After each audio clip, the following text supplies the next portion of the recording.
Desde la India, ¿qué veis, qué se está viendo en España a nivel comercial, a nivel económico, que pueda serles de utilidad? Y viceversa, desde España, ¿qué se está viendo para la India?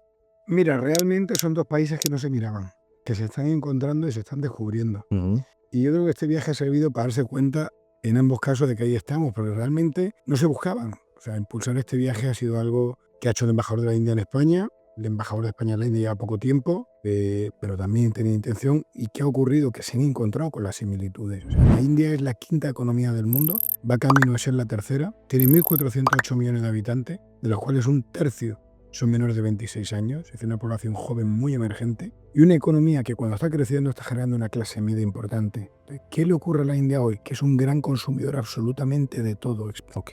La India necesita consumir todo lo que se te ocurra. No tiene la capacidad de producirlo todo. Y España, pues hay determinadas materias como el aceite de oliva, el agua de la alimentación. Ujú. España en defensa somos unos grandes, o sea, somos un mercado que, mira, inclusive el español desconoce la tecnología que España tiene en defensa, y la India es un gran consumidor de materia de defensa y necesita de España. Defensa, empresas tecnológicas, necesitan ingeniería. España se comunica en aviación y en trenes. La India está generando su red de trenes y necesita la tecnología española para seguir generando su red ferroviaria. Recientemente, en este viaje a la India, el presidente Sánchez y el presidente Modi, el primer ministro Modi, inauguraron una planta conjunta de Airbus en Gujarat, en Baroda, donde se va a desarrollar el B295, creo que era. Es un proyecto conjunto Ujú. en materia de defensa. Claro, yo lo de la... Me acaba de abrir la mente porque yo, si me dices España, yo lo último que pienso es en vanguardia en defensa. No se me habría ocurrido. De radar, No se me habría ocurrido nunca. Eso también es en un... tecnología. ¿Y qué le pasa a España? No tiene capacidad de escalar sus proyectos. Es decir, las empresas españolas mueren de tamaño muchas veces. Tenemos muy pocos unicornios, no hay financiación y no hay mercado. Nuestro mercado es muy restringido. Es un mercado gigante. Entonces, las empresas españolas que colaboran con empresas indias, que llegan a acuerdos con empresas indias, se abren sus puertas a un mercado de 1.408 millones de habitantes. Vale. Solo en la India. Pero es que luego la India es la puerta de entrada a Oriente Medio. Wow. Y luego no hay problema de acceso a financiación en la India. En España sí lo tienes. Pero ¿por qué será ese problema de acceso de financiación en proyectos en España? Por la escalabilidad de los proyectos. Cuando el proyecto español va a un mercado muy pequeño, va en el mercado español y puede ir al mercado latinoamericano. Muy buenas amigos y amigas, bienvenidos a un nuevo capítulo de The Nervous Cast. Como sabéis, en este podcast solemos hablar de tecnología y a la vez también perseguimos historias interesantes. Yo creo que el invitado que hoy traemos, por lo menos yo creo que su historia como mínimo os va a llamar la atención, porque no es un perfil que se exponga demasiado, pero para nosotros es un honor tenerle aquí porque vamos a escuchar algo original. Por lo menos esas son mis expectativas. Kabir C. Sukhwani. ¿Qué tal? ¿Cómo estás? Muy bien, Expe. Ante todo, gracias por invitarme a participar de esta experiencia con vosotros. Gracias a ti por estar aquí. Quería decirte, una de las razones por las que a mí me pareció bien que esta entrevista la hiciéramos en noviembre era precisamente por el Diwali, porque sé que en esa época hacéis regalos y tal. Yo esperaba que vinieras con un regalo, pero no pasa nada. No pasa nada, te lo perdono.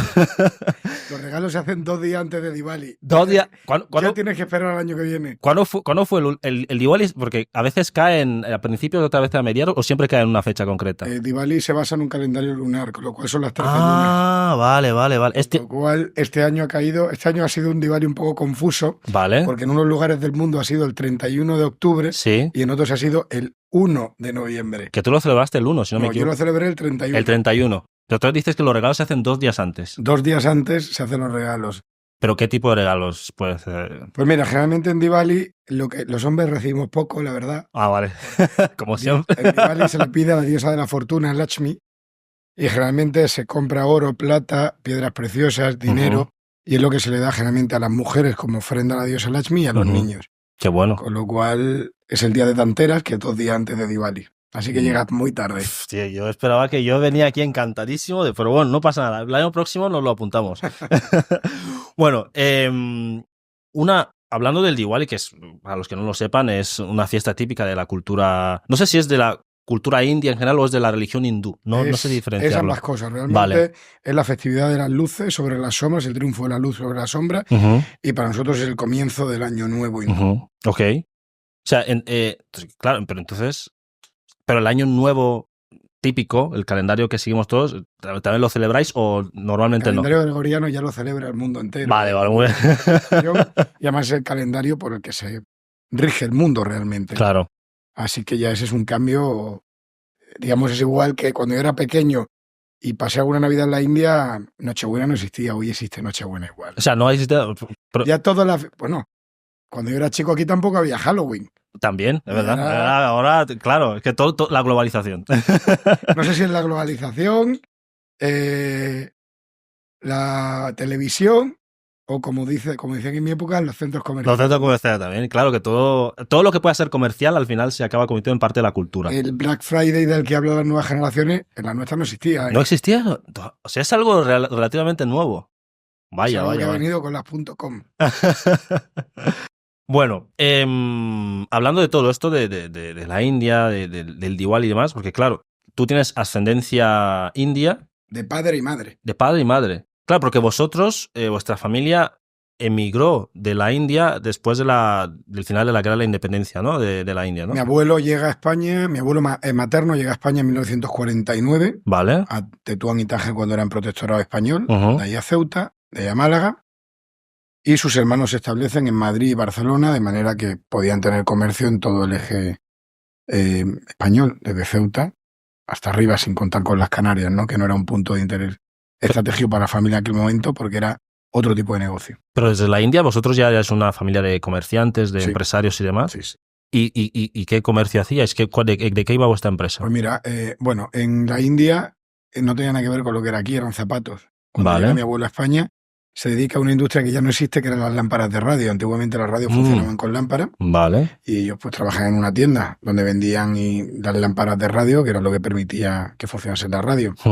De ahí entran en la parte de lo que era la tecnología, que no tiene nada que ver con lo que es ahora, vale, que son videocassette, radio, ese tipo de cosas, y en relojería, con Citizen y otras marcas. Y así, ese fue su comienzo, hasta que años después, en el 78, viran a la promoción inmobiliaria y en el 86 a la automoción. Vaya, pero yo sé que en la parte inmobiliaria creo que seguís ahí bastante La fuerte. familia tiene Parque Málaga y yo tengo Sancar. Qué bueno. Entonces, ¿qué diferencia hay entre Parque Málaga y Sancar? Parque Málaga es una sociedad familiar, propiedad de la familia, y Sancar es una sociedad mía que fundo pues hace ya casi 20 años. Sancar nace en el año 2005. Luego termino mi carrera, comienzo mis andanzas en DTZ, una consultora inmobiliaria internacional. De ahí salto a una especie de sociedad joint venture con Grupo Prasa, que por aquel entonces era la primera compañía no cotizada de España, y la tercera contando las cotizadas. Y con Pepe Romero, una persona que tengo mucho aprecio, pues aprendí mucho, y con una persona que ya no está, que es Fernando Albujer. Y ahí surge Sancar. Sancar surge en 2005 con la intención de invertir en el exterior. En 2006 saltamos a Argentina y desarrollamos proyectos en Argentina, desarrollamos proyectos en República Dominicana, donde llegamos en 2013. Hicimos cosas o amagos de cosas en Qatar, en Emiratos Árabes, en Arabia Saudí. Y bueno, y en 2017 regresamos a España. 2016 más bien, empezando a comprar una cartera de suelo. En 2017 tomo una posición significativa en Quabit, por aquel entonces cuarta compañía cotizada inmobiliaria de España. ¿Tienes un 3,3%? Bueno, Quabit ya no existe, se fusionó con Neynor. Vale. Una fusión por absorción. Sigo teniendo acciones de Neynor. Ya no es lo mismo, no es lo mismo una compañía con una capitalización que una compañía con casi 1.200 millones de capitalización que tiene Neynor. Y bueno, y hoy sigo con eso y sigo con el proyecto de Sancar, donde hemos reducido un poco, ya tenemos solo participaciones en Argentina, en España, en República Dominicana, y seguimos trabajando. Claro, una duda que tengo con Sancar es que, claro, tú fundas Sancar con 26 años, no sé, que eras muy joven. Yo fundo Sancar con 26 años, fundo Sancar, no, algo más mayor. ¿No? ¿Algo más mayor? Vale. Tenía ahí el dato un poco confuso. No, sí, con 24 años fundo Sancar. Claro, sí, es muy joven. O sea, hoy en día... Bueno, yo llevo haciendo negocios o amagos de negocio, como quieras llamarlo, desde que tengo 14, 15 años. Yo nací con esa cultura, me eduqué con mi abuelo Y nosotros somos sindhis, que son como la casta comerciante de la India, y a mí desde pequeño me inculcaron eso. Que hay que... Además, yo que me crié muy cercano a mi abuelo, Sí. mis padres se separaron siendo yo muy pequeños, Ujú. y vivía con mis abuelos, pues más aún. Claro, porque claro, tú antes comentabas que tus abuelos pues empezaron por el tema de lámparas de radio, tal. Claro, ¿cuáles son las lecciones de venta o de comercio que más recuerdas de tu abuelo que te haya inculcado? La palabra, cumplir los compromisos aunque pierdas dinero, la perseverancia y el trabajo. Es decir, yo recuerdo perfectamente mi abuelo antes de irse de viaje, todos los años en Navidad se tomaba un descanso, se iba de viaje a ver a sus hermanos a la India. Ujú. Y yo tengo un recuerdo que es mi abuelo hasta las 2 o 3 de la mañana trabajando esos 10, 15 días previos quitándose papeles.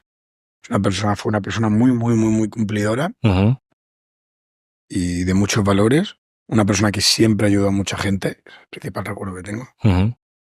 Qué bueno. Entonces, hablando del tema de cumplir la palabra que tú dices, ahora mismo viéndote a ti, con la reputación que traes de tu familia y la misma que tú mismo te has ido labrando, es fácil decir, bueno, si Kabir me dice que va a hacer algo, lo va a hacer porque ya tienes algo que te respalda. Incluso yo creo que incluso esa misma reputación de alguna forma te impide a ti, si en algún momento se te pasa por la cabeza flojear un poco, te impide a ti Todos flojear. tenemos conciencia. Claro. Y todos somos fieles a nuestra conciencia, creo yo. Totalmente. Entonces, para alguien que esté empezando, que por ejemplo no parte de una plataforma como puede ser la tuya, una familia de comerciantes y demás, sino que viene de una familia, digamos, más tradicional, y que quiere, digamos, ser el outsider y el empezar a emprender un proyecto, a empezar a meterse en el mundo de las ventas, ¿por dónde debería empezar? ¿Cómo se gana esa confianza? Bueno, vamos a ver, el mundo ha cambiado mucho. Es decir, nuestros precursores no tenían ni formación y sin tener formación llegabas a todos lados. Es decir, Claro. mi abuelo tuvo una educación muy básica. Él dijo que ya sabía sumar, restar, multiplicar, dividir, que sabía escribir, que sabía leer Ujú.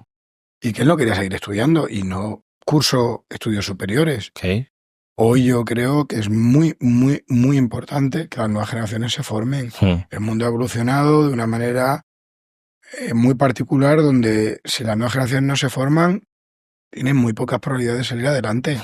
Para mí lo primordial que le diría a los jóvenes es fórmense ustedes y no tengan prisa. Y no es todo ganar dinero. O sea, lo principal es encontrar algo donde disfrutes. Es decir, yo puedo presumir de que lo más importante de mi trabajo es que yo no siento un esfuerzo a la hora de trabajar, yo disfruto.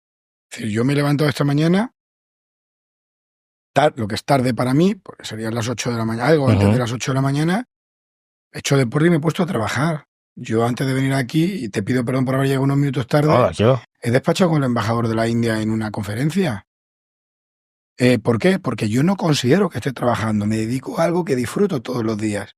O sea, otra persona a lo mejor la agenda es un podcast a las 12 de la mañana un sábado y te dice, a mí no me fastidia. Claro. Para mí, oye, venir aquí a charlar contigo es un privilegio más. Muchas gracias. Te voy a contar una cosa que no sabías. Dime. Bueno, estamos en la Palma Palmilla, Sí, lo sabes. Sí, sí. Pero yo hace muchos años hice de Rey Baltasar en la cabalgata de la Palma Palmilla. ¿Sí? ¿Qué me Nunca dices? he conseguido, y además, algo que quiero es conseguir esas fotos que me hicieron. A ver. Pero hace ya muchos años, por aquel entonces, era José Luis Ramos concejal. Vale, vale. Y me pidió que ejerciese de Rey Baltasar. Y... Oye, igual, bueno, aquí hay muchas, en la institución del Arario hay muchas imágenes de archivo porque lo usan para lanzar proyectos, vídeos y demás, documentales. Igual hay algo, quién sabe. Preguntaré. Te agradecería si las encontramos porque yo no las tengo. Preguntaré. Sería año 2004 o 2005. Preguntaré. Es previo a la era de los móviles con teléfono, por lo cual yo no tengo recuerdos gráficos de ese día y me encantaría, porque fue una anécdota muy especial para mí. Claro, y ahí dando regalo al niño. Mágico. Yo no sé si no fue en este centro cultural, fue en otro centro que había un poco más arriba. Fue un día muy bonito y muy entrañable para mí. Me comentabas antes de grabar que tu tía también dio clases en un centro fue profesora durante mucho tiempo. Sí. Claro, eso, una pregunta que te hago es la fijación que tú tienes con Málaga. Claro, tú has dicho que tienes una empresa, tienes participaciones en empresas, además con el Grupo Sankar estás en cualquier parte del mundo. Bueno, yo he llegado a tener oficinas en 18 países del mundo. Fíjate. He llegado a volar he llegado a cruzar 80 veces el charco en un año. Vaya. Es decir, son 40 vuelos internacionales, la compañía me obliga a estar allí. Pero yo soy malagueño, yo estudié en Málaga y me siento malagueño. Y llevo Málaga por el mundo, como digo. Y las Málaga por las venas, ¿no? Sí es. Me parece muy, muy interesante eso porque una duda que siempre he tenido es qué hace que un sitio sea tu hogar, que pase de ser un simple lugar geográfico, Málaga en el mapa, y que pase a considerarlo tu hogar. ¿Qué tiene que pasar para que te hablan de Nueva York y vale, Nueva York es un sitio donde puedo ir a hacer negocios, pero Málaga es mi casa? ¿Qué tiene que pasar ahí? ¿Qué emoción debe construirse en ese proceso? A ver, Expe, yo creo que todos sabemos dónde estamos a gusto Totalmente. con quién estamos a gusto, ¿no? Es algo fundamental. Entonces, tú tienes tu punto de refugio, como digo yo. Mira, Málaga, cuando me preguntan por Málaga, siempre digo una cosa. Es una ciudad que ni es pequeña ni es grande. Ni es una mentalidad pueblerina, como algunas ciudades que he conocido, incluso más grande que Málaga, ni es esa metrópolis que te cansa y que te agobia. Es decir, tenemos un tráfico cómodo, tenemos un clima maravilloso, tenemos unas distancias que te permiten ir casi donde quieras, paseando o en coche. Claro. Tú eliges. Y la posibilidad de elegir en esta vida es impresionante. Luego tenemos una oferta cultural con el Teatro Antonio Banderas, con la Copa Davis a partir de esta semana. Hemos pugnado por una expo, hemos pugnado por una Copa América. Málaga está trayendo hoy a algunos de los artistas musicales de referencia. O sea, ¿qué más puede pedir esta ciudad? Una ciudad abierta, un puerto. Maravillosa. Ya que la oferta cultural aquí es bastante potente. Bueno, y la oferta tecnológica, hay muchas compañías llegando aquí. Oye, no nos olvidemos que el Centro de Ciberseguridad de Google está Europa ha abierto en España. Y concretamente, un 30% de las personas son de origen hindú. ¿Sí? No había caído en ese dato. Un 30%. No había caído en ese dato, fíjate. Claro, más allá del grupo Sankar que tú presides, también eres presidente de la Cámara de Comercio de la India en España. Correcto. ¿Cómo te llega esa oportunidad y cuál es tu función realmente? Pues mira, esa oportunidad me llega a propuestas del embajador de la India, que como no tenía muy claro si le aceptaría o no, antes de proponérmelo, me preguntó si lo consideraría. Vale. Y me tomase unos días para pensarlo. Lo comenté con algunos amigos políticos cercanos y me dijeron que era algo que debería hacer como empresario y como persona que es española, pero a la vez culturalmente hindú. Dice, es fomentar los lazos entre dos países, es fomentar la comunicación entre dos países, un cargo que no es político, pero se acerca mucho a la política y a la sociedad. Y oye, tienes unas relaciones políticas y empresariales de un nivel muy alto y creemos que sí puede ser tu papel. Entonces acepté el reto y el desafío el 1 de diciembre del año pasado. O sea, voy a cumplir un año dentro de poco. Cargo, por 3 años, con lo cual ¿Y cuál máximo 2 legislaturas. ¿Y cuál es la función principal? La función principal es el desarrollo de la economía y de las relaciones entre la India y España. Hay un problema importante. ¿Qué sabes tú de la India? Yo sé muy poco. Bollywood. Es que la India es una gran desconocida para los españoles. Claro, he visto el cine, pero... Pero es que España es una gran desconocida para la India. Es decir, cuando tú vas a la India y dices España, te dicen Barça-Madrid. Y ahora Atlético de Madrid pues tiene un buen club allí. Claro. Claro. Pero nada más. Entonces, mi papel al frente de la Cámara de Comercio es conseguir que la India se dé a conocer a España y que España se dé a conocer en la India, porque hay muchas similitudes entre ambas culturas. O sea, España es una cultura familiar, es una cultura de relaciones interpersonales, es una cultura de amigos. La India también. Son culturas muy, muy similares, pese a que hablemos idiomas ininteligibles el uno para el otro. Y esas mismas similitudes culturales hacen que la posibilidad de que hacer negocios conjuntos sea fácil y llevadero. Recientemente he hecho un viaje oficial con el presidente del gobierno. Es el primer presidente en 18 años en visitar la India. El último fue José María Aznar. Ha sido un viaje bastante fructífero para la relación entre ambos países, pero principalmente para la relación comercial, más allá de la relación Estado-Estado. ¿Por qué? El presidente visitó 2 ciudades, Baroda en Gujarat y Bombay, en Maharashtra, Bombay es la capital económica y la capital de Bollywood, en la India, es la ciudad, digamos, es como si, pongo un ejemplo, una metáfora aunque no me guste, con Estados Unidos porque todo el mundo la conoce. Digamos que Bombay es Los Ángeles y Nueva York llevado a una sola ciudad, ¿no? Ok. ¿Y qué ocurrió? Pues que tuvo una acogida mucho mayor de lo que nadie esperaba. Es decir, tuvo representación de todas las grandes compañías españolas y indias. No es fácil que cuando un jefe de gobierno visita otro país, todas las grandes compañías asistan. Y eso significa que había un gran interés por España. ¿Por qué crees que se está produciendo ese gran interés por España? O sea, desde la India, ¿qué veis, qué se está viendo en España a nivel comercial, a nivel económico, que pueda serles de utilidad? Y viceversa, desde España, ¿qué se está viendo para la India? Mira, realmente son dos países que no se miraban, que se están encontrando y se están descubriendo. Y yo creo que este viaje ha servido para darse cuenta en ambos casos de que ahí estamos, porque realmente no se buscaban. O sea, impulsar este viaje ha sido algo que ha hecho el embajador de la India en España. El embajador de España en la India lleva poco tiempo, pero también tenía intención. ¿Y qué ha ocurrido? Que se han encontrado con las similitudes. O sea, la India es la quinta economía del mundo, va camino de ser la tercera, tiene 1.408 millones de habitantes, de los cuales un tercio son menores de 26 años, es decir, una población joven muy emergente. Y una economía que cuando está creciendo está generando una clase media importante. ¿Qué le ocurre a la India hoy? Que es un gran consumidor absolutamente de todo. Okay. La India necesita consumir todo lo que se te ocurra. No tiene la capacidad de producirlo todo. Y España, pues hay determinadas materias como el aceite de oliva, el agua de la alimentación. España en defensa. Somos unos grandes, o sea, somos un mercado que, mira, inclusive el español desconoce la tecnología que España tiene en defensa, y la India es un gran consumidor de materia de defensa y necesita de España. Defensa, empresas tecnológicas, necesitan ingeniería. España se comunica en aviación y en trenes. La India está generando su red de trenes y necesita la tecnología española para seguir generando su red ferroviaria. Recientemente, en este viaje a la India, el presidente Sánchez y el presidente Modi, el primer ministro Modi, inauguraron una planta conjunta de Airbus en Gujarat, en Baroda, donde se va a desarrollar el B295, creo que era.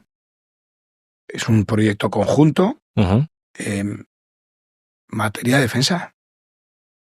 Claro, yo me acaba de abrir la mente porque si me dices España, yo en lo último que pienso es en vanguardia en defensa. No se me habría ocurrido. No se me habría ocurrido nunca. Claro.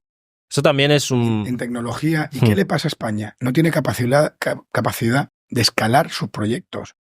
Es decir, las empresas españolas mueren de tamaño muchas veces. Tenemos muy pocos unicornios. No hay financiación y no hay mercado. Nuestro mercado es muy restringido. La India es un mercado gigante. Entonces, las empresas españolas que colaboran con empresas indias, que llegan a acuerdos con empresas indias, se abren sus puertas a un mercado de 1.408 millones de habitantes. Vale. Solo en la India. Pero es que luego la India es la puerta de entrada a Oriente Medio. Wow. Y luego no hay problema de acceso a financiación en la India. En España sí lo tienes. Pero ¿por qué será ese problema de acceso de financiación en proyectos en España? Por la escalabilidad de los proyectos. El proyecto español va a un mercado muy pequeño, va al mercado español y puede ir al mercado latinoamericano. Esa es la segunda parte de la pregunta, porque claro, España, yo creo que tiene como Latinoamérica como un gran cliente potencial por las similitudes culturales, el idioma, etcétera, etcétera. ¿Por qué no se explota tanto eso? Mira, conozco mucho Latinoamérica porque, como te digo, he tenido oficina en Perú, Chile, Colombia, Argentina, Dominicana, Venezuela y me olvidaré Miami, me olvidaré probablemente algún sitio. Yo, mi opinión personal y no institucional es que China colonizó Latinoamérica en los últimos 15 o 20 años. Vale. Y cortó las posiciones de España. Y luego España tuvo algún que otro conflicto. Bueno, tuvo la expropiación de Marsans con respecto a la línea argentina en Argentina, tuvo el problema de YPF, tuvo la congelación de precios en compañías de agua donde también había intereses españoles, solo en Argentina. En Venezuela, pues mira, Globalia no pudo sacar el dinero de la venta de billetes, tuvieron restricción de combustibles, las compañías dejaron de operar en aviación. Colombia no hubo tanto problema, pero sí que llegó de una manera muy fuerte otra serie de países y también no teníamos un despliegue tan grande. En Brasil pues ocurrió que la devaluación del real hizo que las compañías españolas perdieran mucho dinero. Entonces realmente hubo un despliegue chino de una mano de obra más barata, de unas condiciones diferentes, de un dinero público muy barato, que le comió mucho terreno a las compañías españolas. Esto lo conecto, esto que acabas de decir me parece muy interesante porque recientemente, lo sabe todo el mundo, las elecciones de Estados Unidos que ha ganado Donald Trump, y una de sus políticas de economía interna es principalmente eso. O sea, subir los aranceles de todo lo que venga del extranjero, especialmente de China, todo el mundo lo sabe.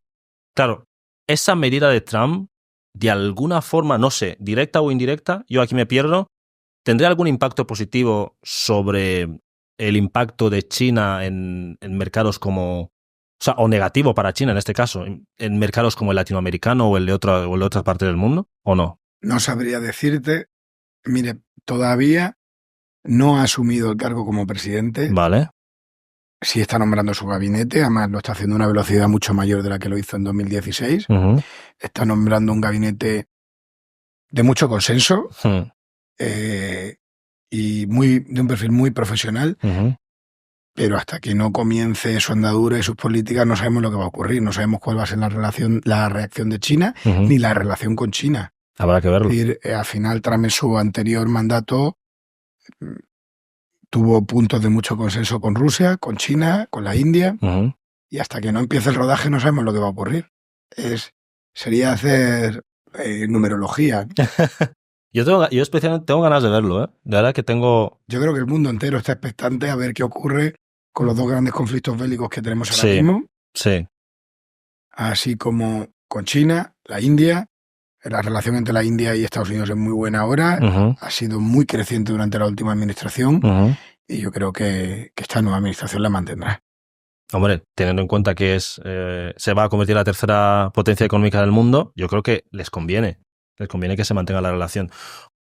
Voy a pasar a un plano más personal, si me lo permites, que antes, al principio de la entrevista, he comentado que tú eres un perfil muy discreto.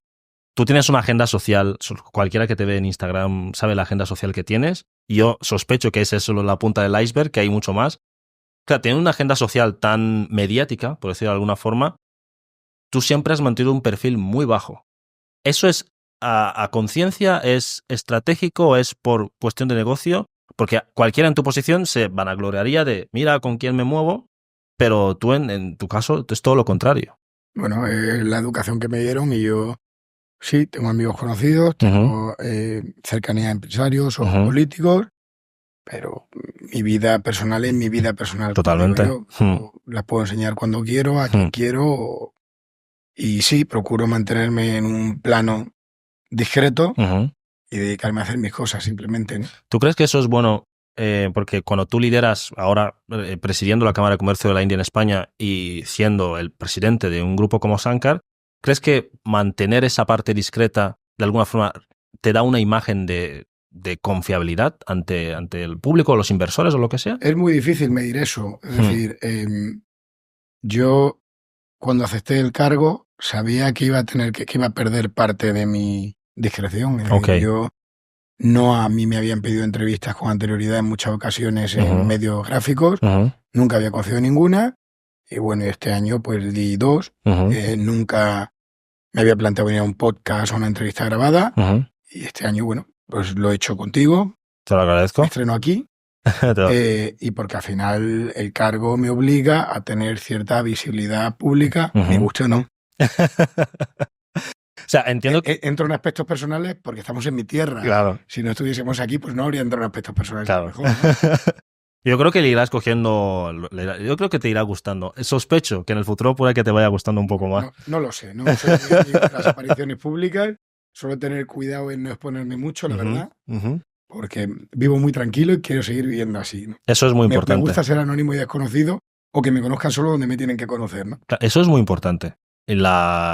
Siempre que he visto alguna entrevista de alguien muy famoso dice eso, de que no sabéis la gran ventaja que tienen las personas que sois anónimas, que podéis ir a cualquier parte del mundo y estáis en paz, que una persona en mi posición que vaya donde vaya me reconocen. O sea, Cristiano Ronaldo, no me imagino la vida de ese hombre, que vaya donde vaya no le reconoce en cualquier parte. Tendrá que comprarte una isla privada o algo por el estilo. Has mencionado el tema de la formación y me gustaría volver a eso. Has dicho que es crucial que a día de hoy las nuevas generaciones se formen. Y yo quiero entrar en una cuestión aquí. Si te refieres a una formación oficial, institucional, o que formación en el sentido de que nunca parar de formarse. Es decir, puedes hacer una carrera universitaria, como es normal, pero a la vez puedes seguir formándote de manera autodidacta o simplemente elegir la vía autodidacta, si te lo puedes permitir. ¿A qué nos referimos en este caso concretamente? Ambas cosas. La formación escolar y... Mira, yo también opino una cosa, depende hacia dónde vaya una persona y me meto en un charco. Yo siempre he dicho que hay gente que no debería estudiar una carrera universitaria, que los módulos de lo que era en mi época formación profesional eran mucho más prácticos para determinadas personas. Al final cada uno tiene que encontrar cuál es su enfoque en la vida y a qué se quiere dedicar, pero es importante formarse y saber lo que hace.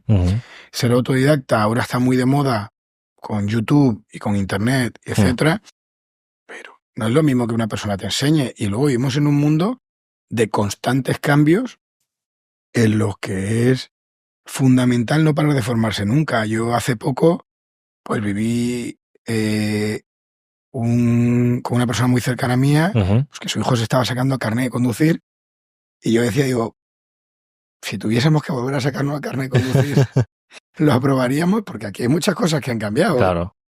Pues si eso ha ocurrido con el carnet de conducir, ¿qué ha ocurrido con todo lo demás? ¿Qué ha ocurrido con todo lo demás? Es decir, al final hay gente que dices tú, oye, se formó, hizo su carrera, hizo tal y de repente se ha quedado así parada, anclada en el tiempo. Pero las cosas han ido cambiando, la normativa, la legislación, todo cambia. Y si no sigues actualizándote y formándote, es muy, muy, muy, muy difícil no perderle la comba al mercado. Totalmente. O al mundo o a la sociedad. Totalmente. Y este aspecto que comentas de que las normativas cambian y que y eso pasa sobre todo en campos como la tecnología, donde todo cambia muy rápido en cualquier instante. Y es un dilema que yo personalmente he tenido muchas veces, ¿no? Yo he hecho una carrera tecnológica, estoy haciendo una carrera tecnológica, y un dilema que siempre he tenido es que cuando salgo fuera al mundo del desarrollo software y demás, veo que las empresas, por ejemplo, o el mercado pide esto, y cuando miro el programa educativo, está aquí. Entonces, hay una persona que simplemente se quede en ese punto, hay un gap ahí que tiene que saltar. Entonces, ¿cuál es la solución? ¿Cómo hacemos que las formaciones institucionales se acerquen más, reduzcan esa brecha y se acerquen más a lo que pide el mercado? ¿Qué falla ahí? ¿Por qué hay ese desfase? No, ahí no soy capaz de contestarte. Es un tema bastante... Es un tema, mira, esto me ocurrió a mí en la época...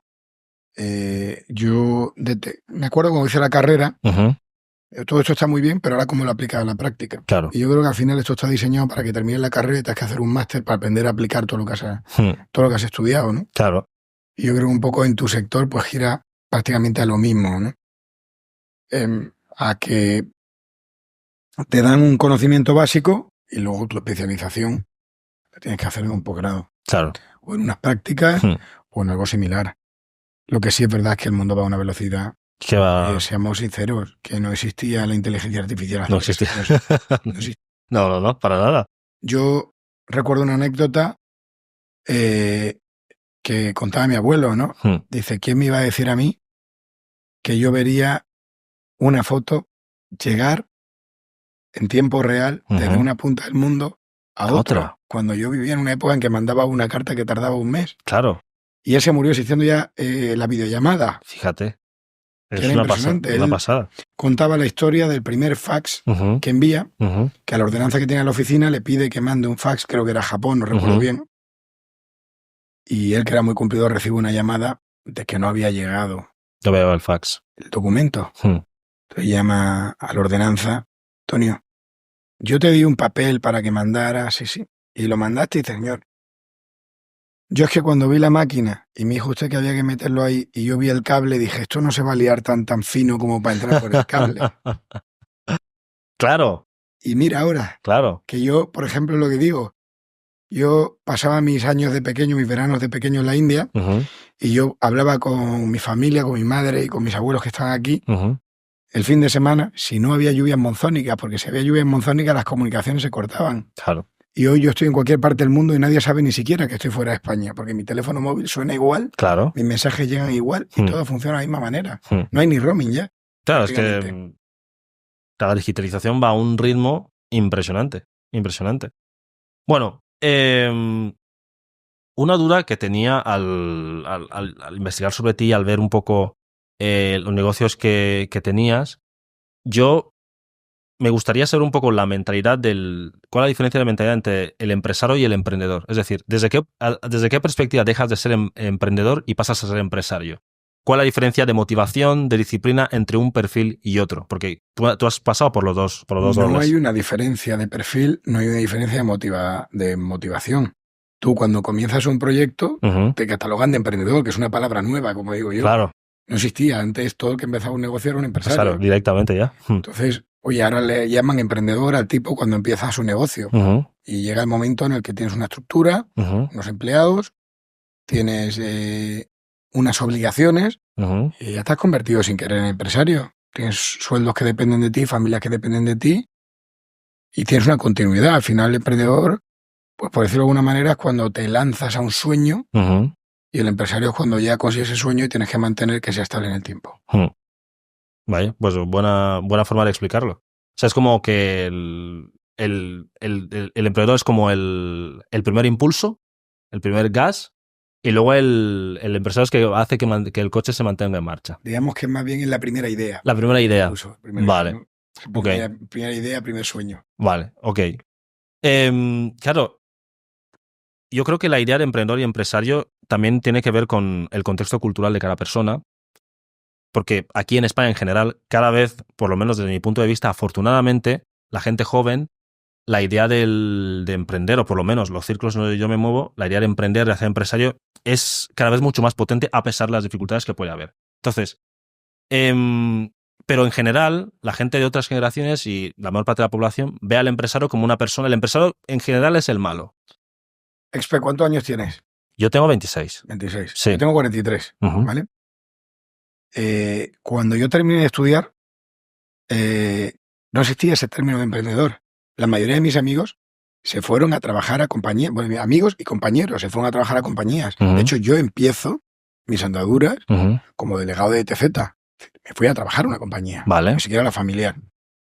Hoy, las nuevas generaciones, cuando terminan de estudiar, quieren emprender su propio proyecto, quieren perseguir un sueño, quieren seguir una idea y llevarla a cabo. Y a mí me parece muy bueno eso.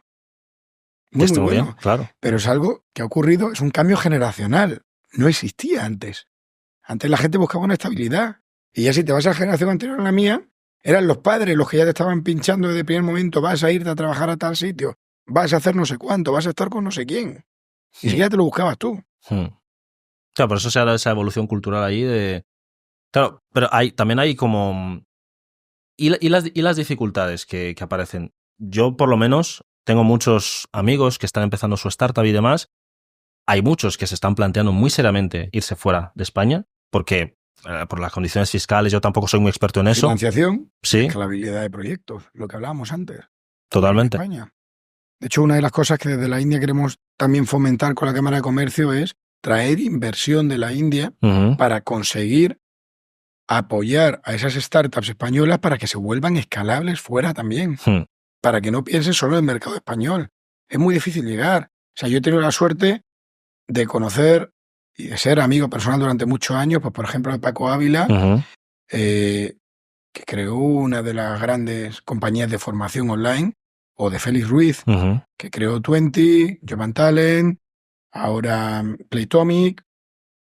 Y son personas que han tenido que ir a buscar capital fuera para poder crecer sus empresas aquí. Luego inclusive escalarlas al exterior, ¿no? O a de Jamie cuando creó Cabify. Pero hay muy pocos casos de éxito y es por eso, por la falta de, primero, financiación y segundo, escalabilidad de los proyectos. El mercado es pequeño, entonces hay que pensar en grande, en salir fuera.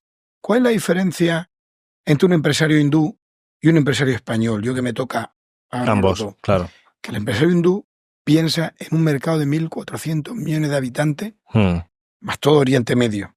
Y el empresario español piensa en el mercado español y puede, que parte Europa. Entonces, las cifras de la India son en billones. Se piensa lo grande. Wow, no lo había pensado así. O sea, es una perspectiva... Claro, y con esa conexión entre España e India, pues los emprendedores españoles tienen un potencial de crecimiento Se amplifica todo. impresionante. Tu rango de llegada se amplifica. Vale, entonces estamos de acuerdo en que es muy importante que a nivel institucional o incluso que los mismos emprendedores y empresarios tomen esa iniciativa de abrir lazos entre diferentes países, culturas, continentes, para que eso favorezca, ya no solo a tu empresa concretamente, sino que a muchas más de tu sector, incluso de manera más global a todo el país. Lógico, cuando algo crece, crecen todos los colaterales que hay alrededor, crecen todas las subcontratas, crece todo lo que funciona. Qué bueno. O sea, tu empresa no se nutre solo de ti. Tú tienes un montón de personas a las que le da trabajo. O sea, pues eso me viene muy bien saberlo. Hay un aspecto también que yo he notado, sobre todo los emprendedores que están empezando en temas de software y demás, y es el tema del teletrabajo. Porque si tú trabajas en una compañía de software, puedes subcontratar a personas de cualquier parte del mundo.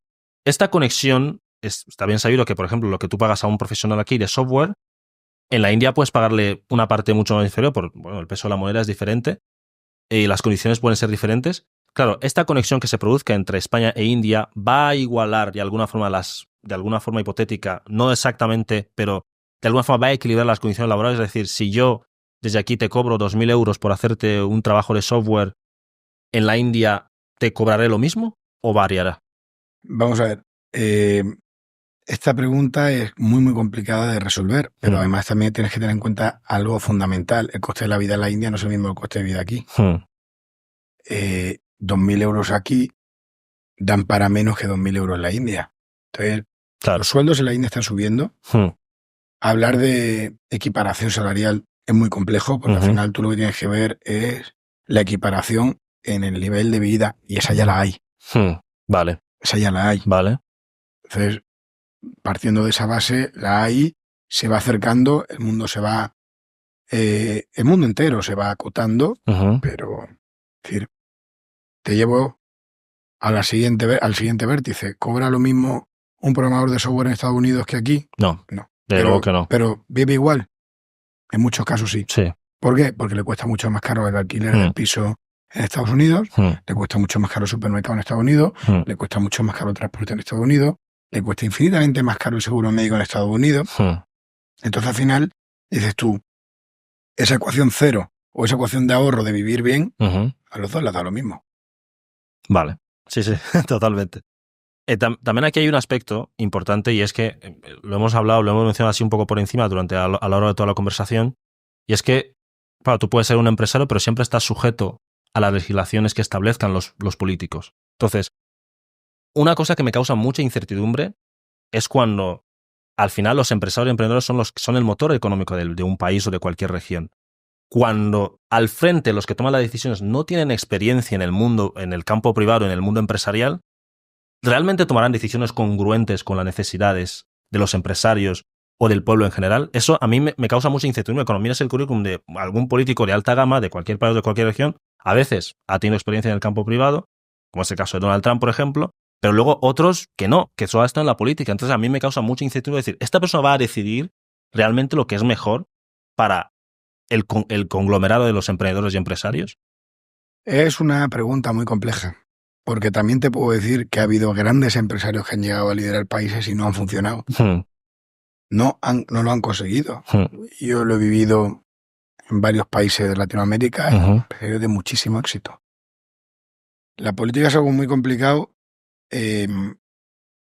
Yo he tenido la suerte de conocer a muchos secretarios de Estado que tienen una formación excelente y al final son los que ejecutan el trabajo en los ministerios. Oye, un ejemplo de ellos es Carme Artiga, la que fue hasta ahora secretaria de Digitalización en la anterior legislatura de Pedro Sánchez, y hoy la tenemos esta de asesora, ¿no? En Naciones Unidas, vicepresidenta. Es decir, imagínate el perfil que tiene esta señora. Claro. Como para decir nadie, oye, no tenemos un gabinete preparado. El problema también es dónde miremos del gabinete o qué miremos o qué tal. Para mí, falta interacción entre lo que es la clase política en general y el sector empresarial en la creación de determinadas leyes? Falta a veces. Si nosotros tenemos, por ejemplo,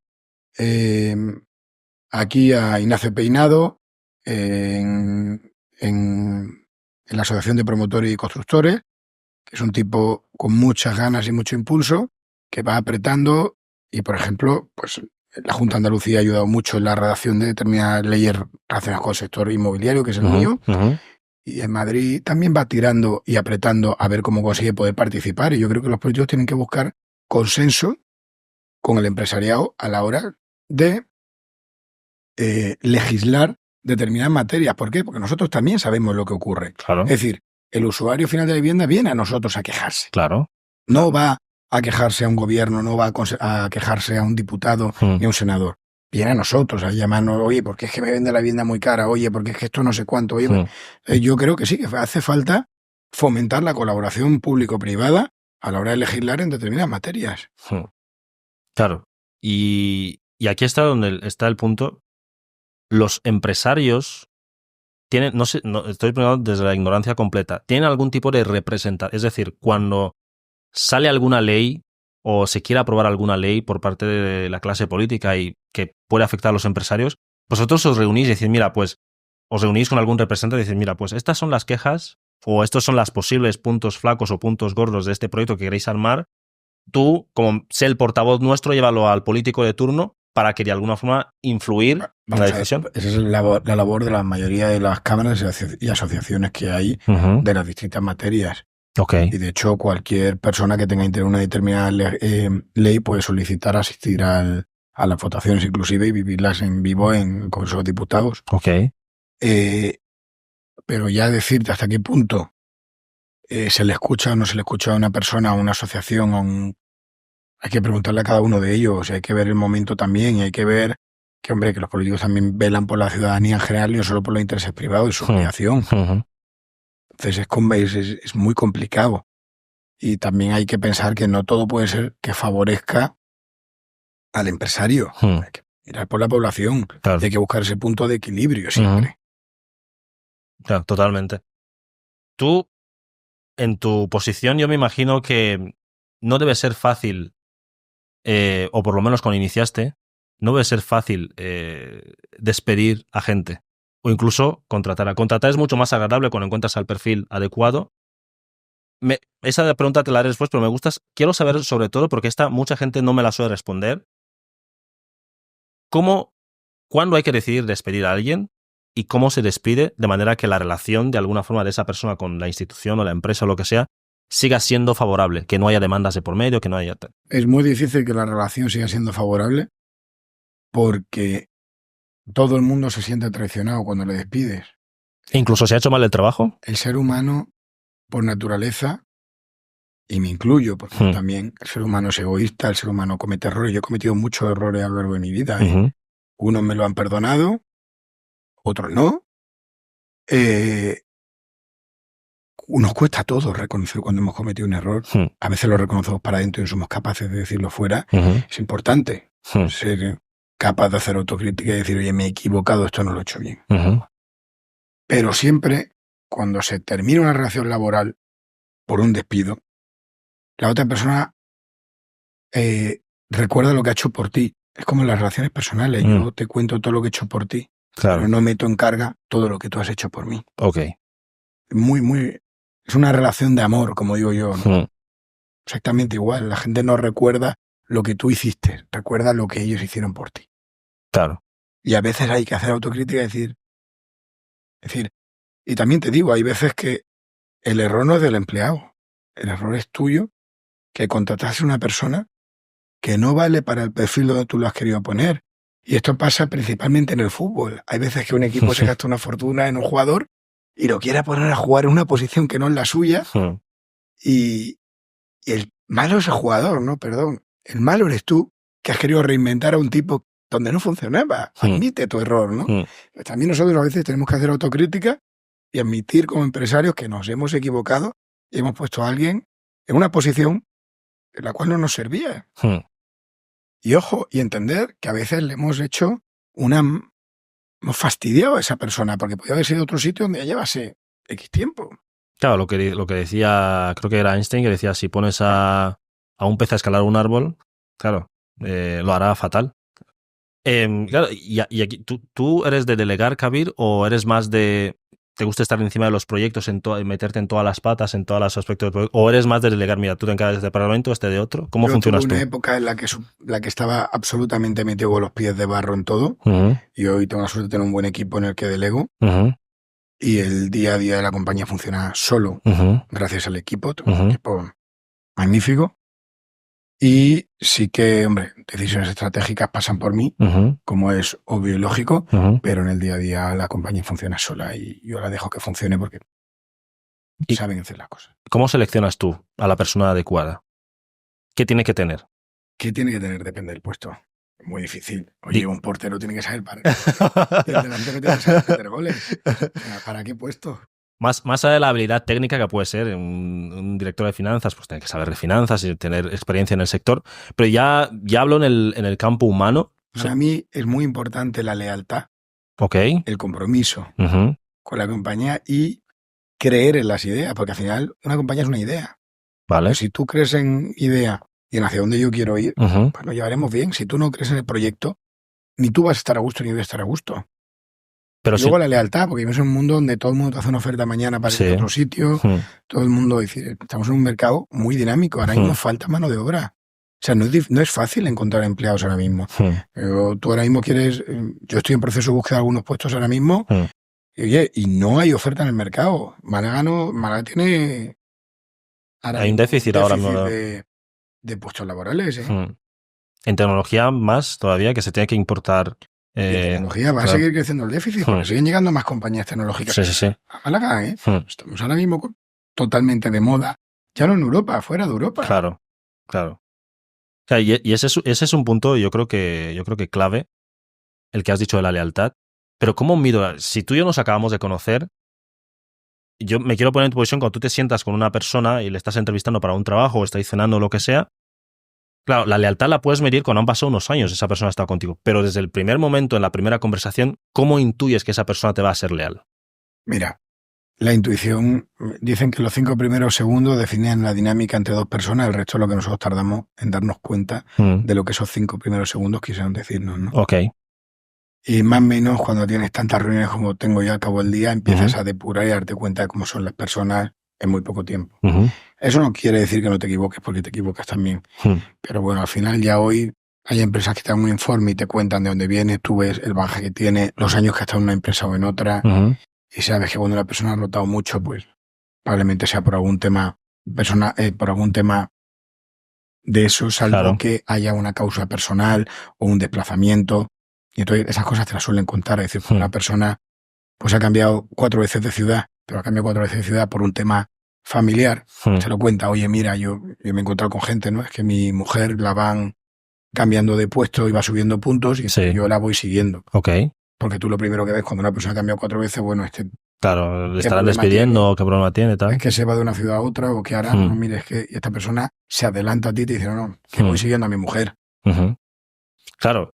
Y pasando a ese tema de, digamos, entiendo que la lealtad es muy importante para ti, lo cual yo creo que es fundamental. Cualquier persona, si tú tienes una estructura empresarial en la que tienes que delegar mucho, en la que al final estás confiando a la gente parte de por decirlo, de tu bebé, que es tu empresa, de tu compañía. Vamos a ver, el teorema de Peterson. Cada uno tiene que conocer el límite de su incompetencia. Total. O sea, yo puedo tener unas nociones técnicas, pero yo no soy técnico. Yo puedo tener unas nociones financieras, pero yo no sé tanto como mi jefe de administración. Yo puedo saber algo de marketing, sé tanto como mi equipo, pero esto al final estás en manos de ellos y tienes que estar en manos de ellos. Tu mayor error sería, o mi mayor error en este caso sería, creerme que yo sé de todo por encima de ellos. Y no se impone el ego a veces, Kabir, en el sentido de, si tú empezaste emprendiendo rápido, has estado en una familia de comerciantes, digamos que de alguna forma has estado en contextos donde la gente que te rodeaba era su propio jefe. Cuando tú empiezas a contratar y delegar, no se impone el ego que a mí me gustaría saber de esto, y cuando el de marketing te dice, oye, Kabir, mejor tiramos por ahí, dices, no, yo creo que mejor tiramos por ahí. ¿Cómo se te impone, en ese caso que se te imponga el ego, cómo lidias con eso? Es que no tengo ego en ese Ah, aspecto. bueno. Vale. Ellos saben más que yo, funcionan mejor que yo. Todo lo que yo puedo hacer es meter la pata Ok. O sea, es mejor sentarse, escuchar. y aprender de ellos. ¿Dónde les cortas? Pues lógicamente a veces les cortas porque el presupuesto es muy alto. Dices tú, oye, no me lo puedo permitir, o lo veo innecesario. A veces aciertas tú, a veces aciertan ellos, pero bueno, siempre puedes inyectar más gasolina. O a veces dices tú, oye, estoy dispuesto a asumir un riesgo y hagámoslo recortando o haciéndolo de esta manera. Y asumes el riesgo, pues es una decisión mía como primer ejecutivo de la compañía, ¿no? Son decisiones, ellos te tienen que garantizar el buen fin y tú decides hasta qué punto asumes un riesgo, pero por eso yo soy, como me dicen algunas personas en mi equipo, tú eres el empresario y nosotros somos los trabajadores. Tú eres quien decide, marca al final de la estrategia, ¿no? Hasta dónde quieres llegar. Claro. ¿O qué riesgo estás dispuesto a asumir? Claro. O hasta dónde te la juegas, ¿no? O sea, al final tú eres como el que pone el límite final. Es decir, mira, tienes esta charca para nadar, pero no te salgas de estos bordes. ¿Vale?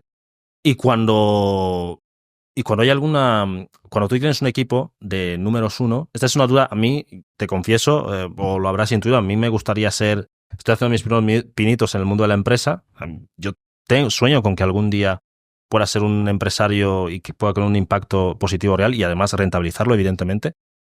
Cuando tú tienes un equipo de números 1 a tu alrededor, hablando con otro empresario, una cosa que me decía es que cuando tienes un equipo de tantos números 1, a veces no es fácil hacer que colaboren juntos y que el verdadero trabajo de un líder, de un directivo, es conseguir que cada una de esas personas que puede estar perfectamente trabajando en cualquier otro proyecto, en cualquier otra empresa, consigan trabajar juntos sin que se impongan lo que hemos dicho antes, los egos. ¿Cómo es eso? Muy complicado. Muy complicado. Danos alguna técnica. ¿Qué haces tú? No existe. Siempre termina saltando algo. Vale. Siempre ocurre algo. Es muy difícil diferenciar las parcelas de uno y de otro. Es muy difícil valorar de qué parte de la compañía viene el éxito, de qué parte viene el fracaso. Y es muy difícil conseguir que todo el mundo reme hacia el mismo sitio. Cuando creen en el proyecto, todos reman hacia el mismo sitio. Pero controlar los egos es muy, muy, muy, muy, muy complicado y depende más de la calidad humana de la persona que de cualquier otra cosa, ¿no? Volvamos al grupo Sankar Kabir. Con esto que dices estamos hablando de los números 1 y de la calidad de las personas. Antes hemos mencionado todo el tema de la málaga tecnológica y que la tecnología es evidente que está en inteligencia artificial, blockchain, son tecnologías que han venido para quedarse, computación cuántica y tal. IoT, el grupo Sankar, porque tú empezaste, me has dicho hace 15 años. 2005. En 2005. 19 años. 19 años. Claro, en ese momento las circunstancias eran otras. No existía, existía, de hecho fue los inicios del blockchain con el Bitcoin y demás, en 2009 mejor dicho. Ahora mismo, por ejemplo, en el tema del inmobiliario está muy de moda todo el tema de la tokenización de inmuebles y todo eso.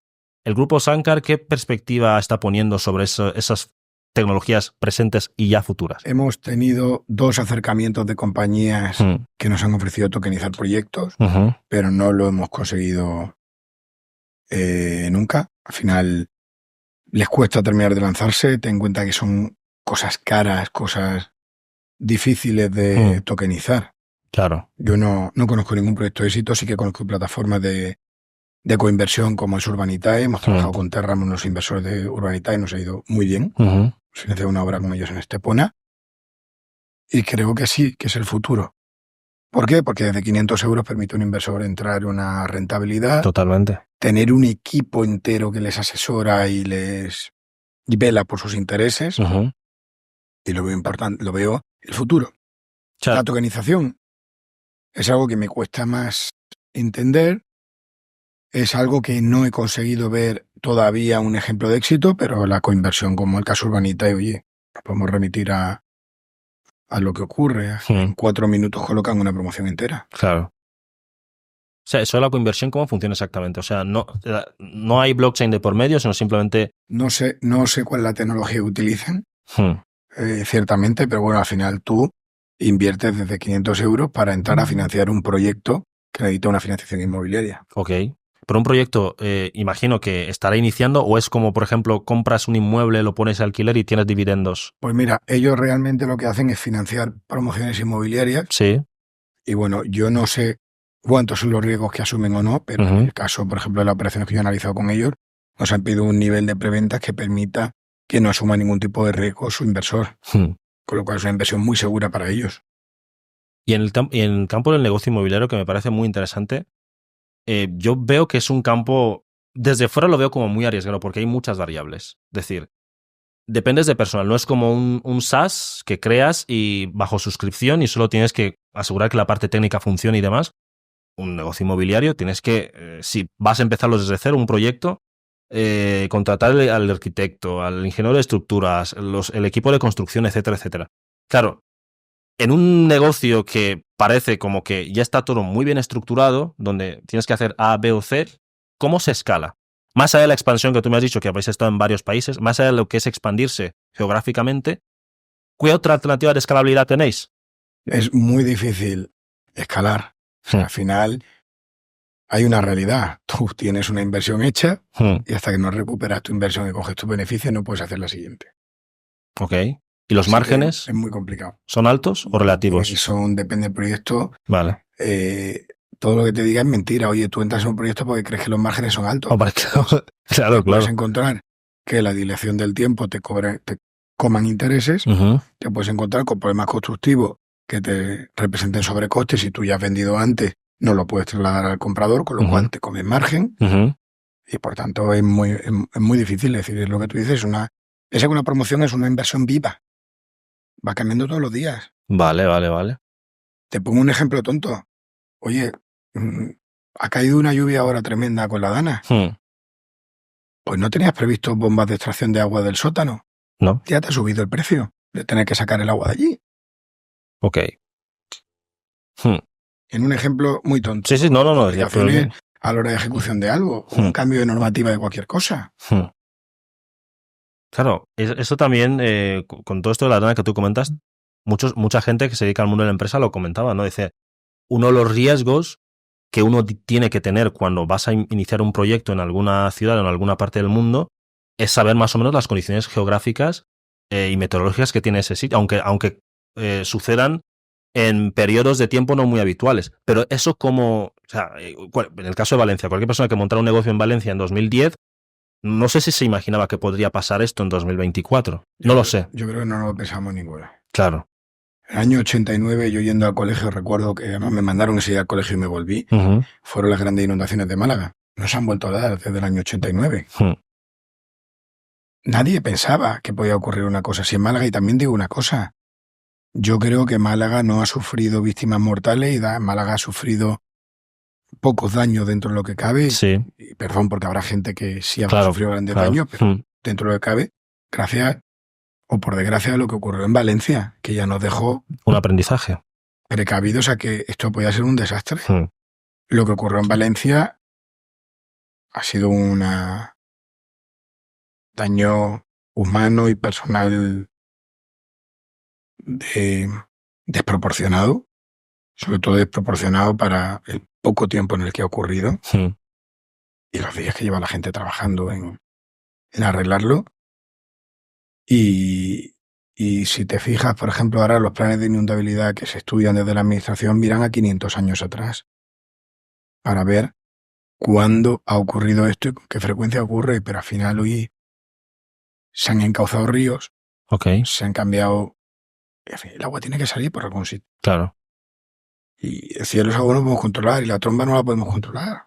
No nos queda. Tenemos que aprender, entre comillas, a convivir con esto, a convivir de manera consciente y procurar que no haga el menor daño posible. Te vas a México, los edificios están preparados para terremotos. Te vas a República Dominicana, prepara los edificios para huracanes. La naturaleza es viva, pues más cuando vienen estos cambios que ocurren pues después de tantísimos años. De manera tan abrupta.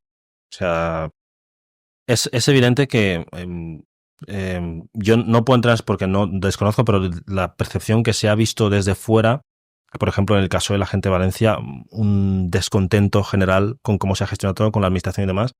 Y ya aquí mi pregunta, que quiero lanzarte a ti, de ciudadano a ciudadano, desde tu perspectiva, como ciudadano, como empresario, como líder de una cámara de comercio como la de India en España, ¿qué debemos esperar de nuestros dirigentes? Es decir, porque yo personalmente yo era el típico joven que yo decía, no quiero saber nada de política, a mí déjame con mis estudios, con mis emprendimientos y demás, pero cada vez, cuanto más mayor me voy haciendo, digo, ok, claro, porque alguien decide que tengo que pagar un 20 y tanto, un 50 y tanto por ciento de impuestos. ¿Por qué se decide? ¿Quién lo decide? ¿En función de qué? ¿Alguien decide que tengo que hacer esto? ¿Alguien decide que mi pasaporte no sirve aquí, solo ahí? ¿En función de qué? Entonces, ¿qué debo esperarme de un representante y de una persona que se supone que vela por mis intereses para exigirle cuentas a la hora de tomar determinadas decisiones? ¿El ciudadano qué debe esperarse? Es que me has hecho una pregunta muy ambigua, como no me la hacen del súper. No sé qué contestarte. Por ejemplo, en casos críticos, como lo que ha pasado en la Dana, a nivel de gestión, la sensación que da desde fuera es que debe haber una gestión más rápida, ¿no? Entonces, cuando pasa una situación así crítica, que no es tan ambigua, ¿qué debe esperar uno de un dirigente? ¿Un líder firme? ¿Un líder ambiguo? ¿Qué hay que esperarse? Mira, yo voy a darte una respuesta en primera persona. Sí. Es muy difícil gestionar una cuestión así. Y es muy difícil saber lo que va a ocurrir cuando no te lo esperas. Yo me subí a un avión ese día. Y pararon todos los vuelos y todos los trenes. No me lo esperaba. Yo, cuando me levanté a las 9 de la mañana, tengo la suerte de ver el mar, vi el cielo bastante despejado y mi gente trabajó, pese a que había una alerta roja. Tengo empleados que llegaron con el agua hasta la cintura, a su casa caminando, porque se suspendieron los autobuses. Entonces dices tú, me pongo en primera persona, ¿no? Que no sea político, ¿no? Lidero una compañía, dices tú, qué mal gestor fuiste porque hiciste a tu gente ir ese día, ¿no? Yo nunca pensé que en Málaga podría haber tramos en la ciudad donde el agua llegase hasta la cintura. Que ni tú ni nadie, creo. Tú lo has dicho, ni yo, ni nadie.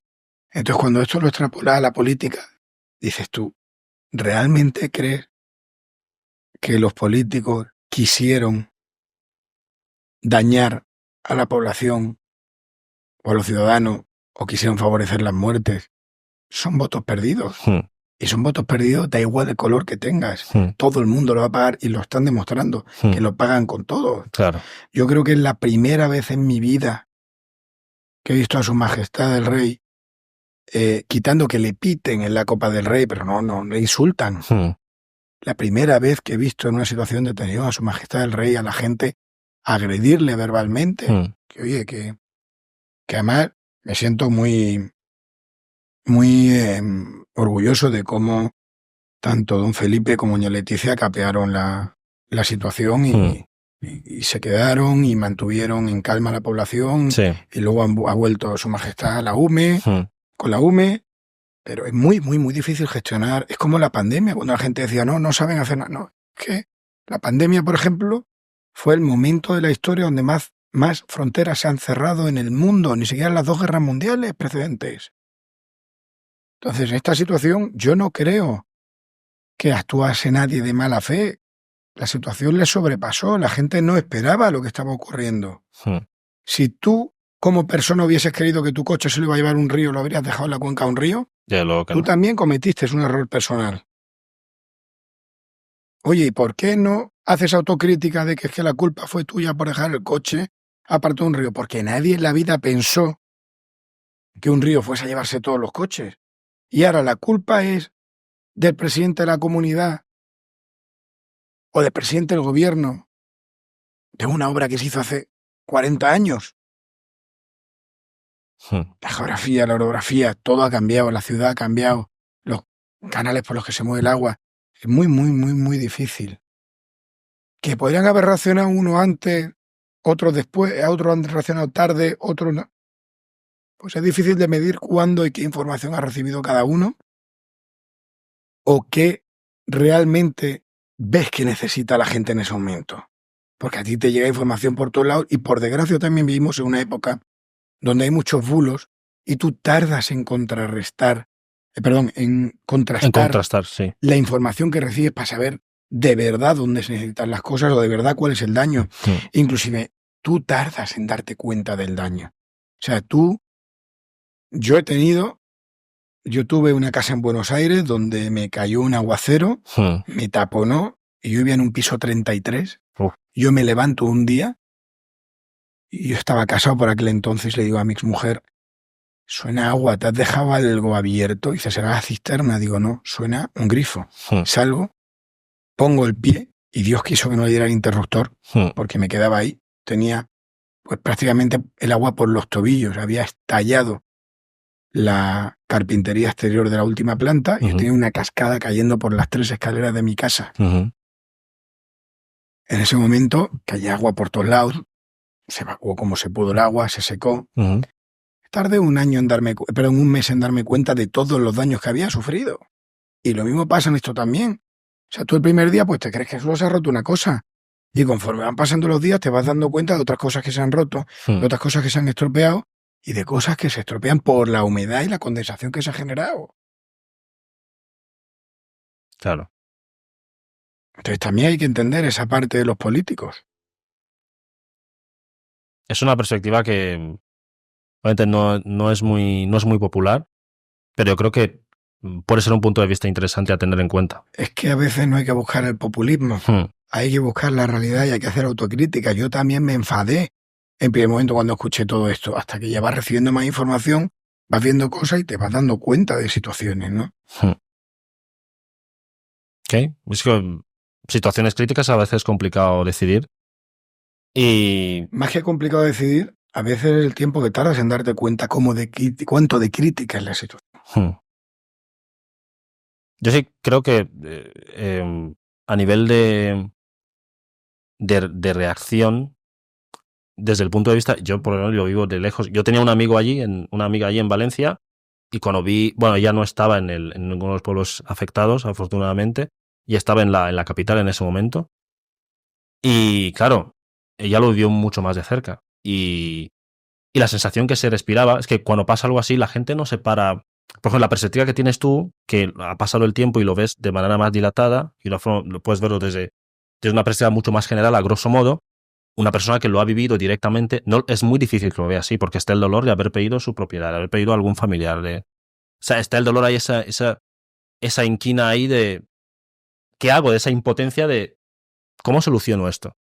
Y no sé yo tuve rara vez la sensación de que no sé si en ese momento, por ejemplo, si esto pasa alguna situación en la familia, a veces viene el padre y te dice, hijo, no pasa nada, etcétera, etcétera. No sé si en ese momento, no sé qué hacía falta, no sé si eran buenas palabras, no lo sé. O sea, cuando tienes una sensación de vacío así y tienes a alguien que supuestamente te representa, ¿cómo? Yo creo que nada te reconforta. Yo ayer veía el vídeo de una señora que ha perdido su coche y que no recibe ninguna ayuda porque su puesto de trabajo es muy cercano a su domicilio y por tanto se considera que no necesita el vehículo para llegar a su puesto de trabajo. Y las subvenciones que se dan son para personas que necesiten el vehículo para llegar a su puesto de trabajo. Y esta señora hablaba del gran esfuerzo que para ella había sido pagar su vehículo. ¿Qué palabra le dice a una persona para reconfortarte? Es que es complicado. Ponte en su papel. Complicado. El típico, oye... Y cuando pierdes a una persona, es que... menos aún. ¿Qué palabra puedes decir? No hay palabras que ningún político pueda pronunciar que reconforten. Y a veces la culpa es nuestra, ni siquiera es de ese político, porque tú has decidido salir a la calle. No voy a hablar de los que se quedaron en su casa, ¿no? Pero tú has decidido salir a la calle. Hay gente que... O como me contaba el otro día una persona, es que este señor se ha muerto porque fue a salvar su coche. ¿Cómo se te ocurre? A lo mejor yo hubiese hecho lo mismo. Claro. Hubiese visto mi coche y digo, yo soy capaz de sacarlo. Claro. Y ahí te hubieses quedado. Claro. ¿Y es culpa del político? Es que somos personas que tomamos decisiones. Y da igual las palabras que nos digan. No nos van a reconfortar. Mira las imágenes de los reyes el otro día. La gente no se sentía reconfortada. Y creo que es la primera vez en mi vida que veo imágenes así. Y te digo que admiro su papel y para mí tuvieron un comportamiento impecable. Impecable. Claro, yo en España es la primera vez que veía algo así. En mi país alguna vez había visto cosas así, entonces, de alguna forma, entre comillas, familiar, y en países vecinos también. Pero en España era la primera vez que veía algo así y te rompe. Sobre todo cuando llevas muchos años aquí, te sientes solidarizado con la gente y te rompes. Y te enfadas con la gente, ¿no? Claro. Bueno, te enfadas uniéndote al enfado de la gente, quiero decir. Volvamos al campo empresarial, Kabir. Una cosa que yo desde fuera veo de ti es que tú has sido una persona que ha sabido diversificar. Es decir, e incluso, no sé si sin querer queriendo, tu propia imagen, o sea, los círculos sociales en los que te mueves, tu forma de ser, de alguna forma, también es una cosa que te genera rentabilidad. Tal vez no sea rentabilidad líquida en el momento, no que te meta dinero directamente en tu cuenta bancaria, pero digamos que de alguna forma el cómo tú te comportas, el ser un hombre de palabra, como tú has dicho, el ser leal a tus compromisos, etcétera, etcétera, eso de alguna forma es una especie de interés compuesto que a la larga hace que, por ejemplo, te sea más fácil hacer un negocio con tal persona con el que fuiste leal hace un tiempo, etcétera, etcétera. Entonces, mi pregunta aquí es, ¿cómo haces para gestionar todo lo que es tu marca? En el sentido de cuál es la marca de Kabir C. Subwani como empresario, como persona relativamente pública. ¿Cómo haces para gestionar eso para que luego te sea como un motor que impulsa tus proyectos cuando quieres hacerlos? No hay una gestión. No hay gestión. No hay gestión, o sea, es todo orgánico. De la marca Kabir. Vale. De hecho, por eso no hay apariciones públicas, no hay. No. Yo creo que las personas tienen empatía o no cuando se conocen y a partir de ahí surgen las cosas. Tanto en lo personal, como en lo profesional, como en lo romántico, ¿no? Y no hay mucha más historia. Y tú, Kabir, alguien en tu posición, con lo que acabas de decir, alguien en tu posición, seguro que a ti te llegarán ofertas de todo tipo, ya sea de relaciones personales o de relaciones de negocios. Y yo entiendo que si has llegado donde estás es porque has sabido ser selectivo. ¿Cuál es la clave? Todos sabemos lo que nos interesa y lo que no. Quién nos puede sumar, quién nos puede restar, quién nos puede aportar. Y a partir de ahí todos decidimos. La clave no es distinta a la tuya, es exactamente lo mismo que tú haces.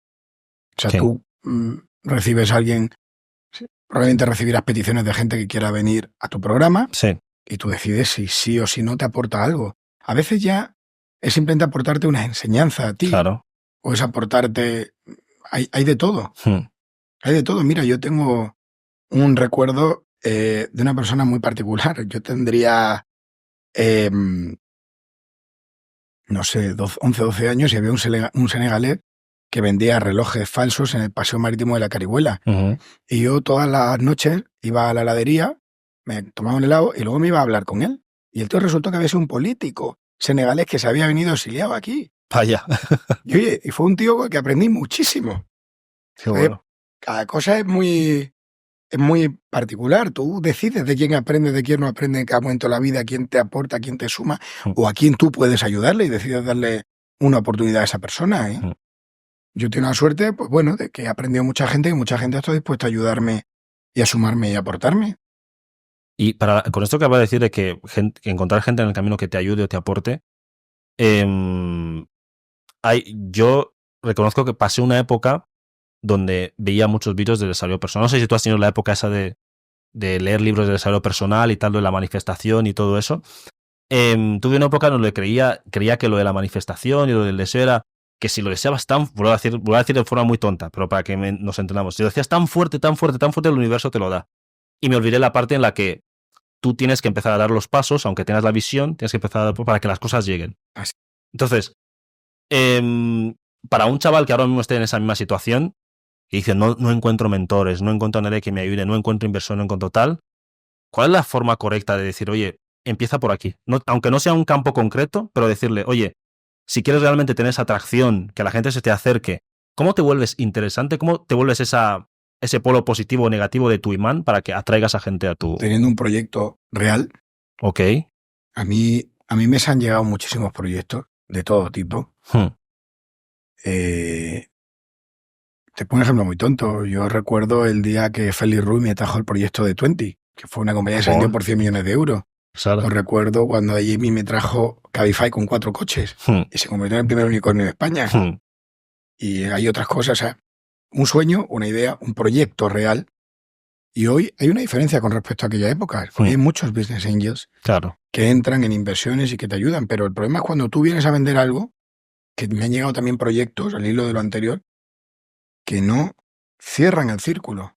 ¿A qué te refieres? Yo voy a hacer esto. Mm, Y tú cuando lo analizas, y yo lo he tenido en conversaciones. mm, Me acuerdo, uno de los últimos proyectos que me propuso alguien este verano.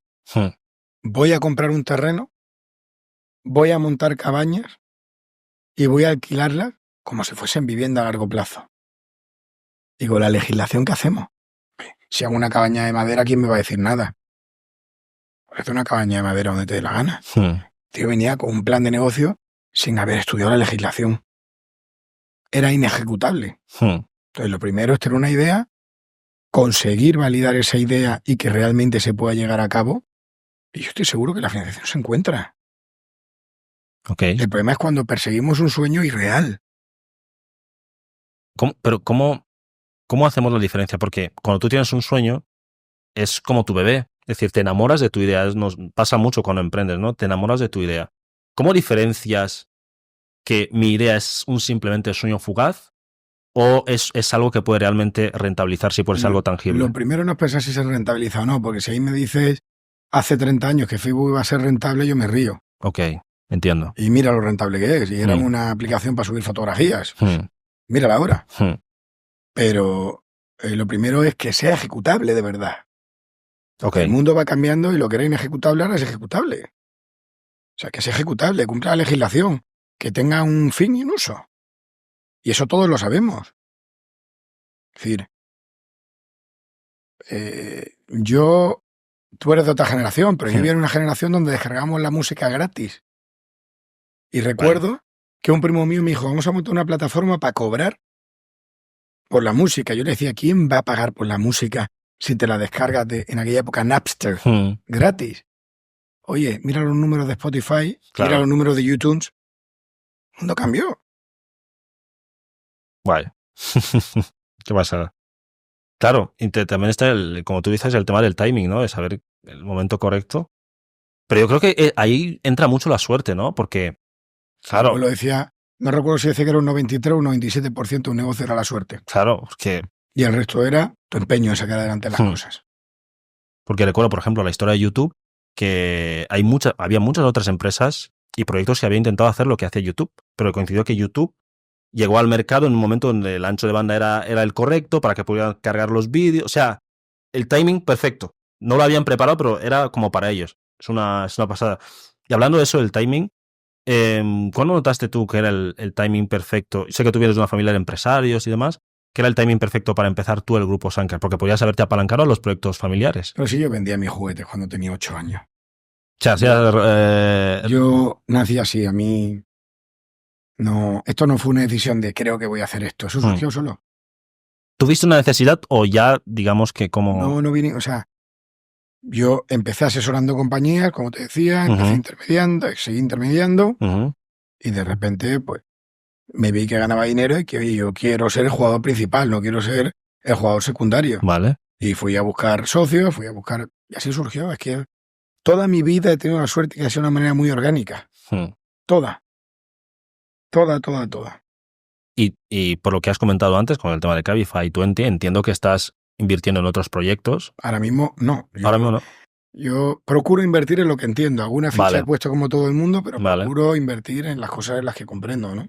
Vale, entonces tú entiendo que has invertido mucho en el tema inmobiliario. He invertido mucho en el tema inmobiliario, he invertido en alguna startup también, no me ha ido tan bien. He invertido en cine, he invertido en música. No me lo esperaba, el cine. Invertí en música y cine hace ya unos cuantos años. Pero bueno, al final lo que ocupa la mayor parte de mi tiempo es el sector inmobiliario y el tema de la Cámara de Comercio de la India hoy. Me llama mucho la atención lo del cine que has comentado. Industria, Hollywood, España, Bollywood. No, hice inversiones en Estados Unidos, en Hollywood. Cuando no se recupera una inversión, cuando no hay un retorno, o sea, alguien te viene, te hace un pitch deck, te presenta el proyecto, te muestra las proyecciones, oye, todo bien, esto va a estar genial, pero luego, cuando no se recupera esa inversión, cuando tú inviertes y tú ya asumes que hay un riesgo de que no puedas perder tu inversión, ¿lo asumes? ¿Ya lo tienes asumido o no? Todo negocio sabes que puedes ganar o perder. Lógicamente, cuando pierdes te enfadas. Pero ocurre a todo el mundo. Pero cuando pierdes, ¿quién te rinde cuentas? ¿O no hay posibilidad de rendir cuentas? Siempre te entregan las cuentas. Vale. Ok. Es una inversión sabiendo que asumes un riesgo.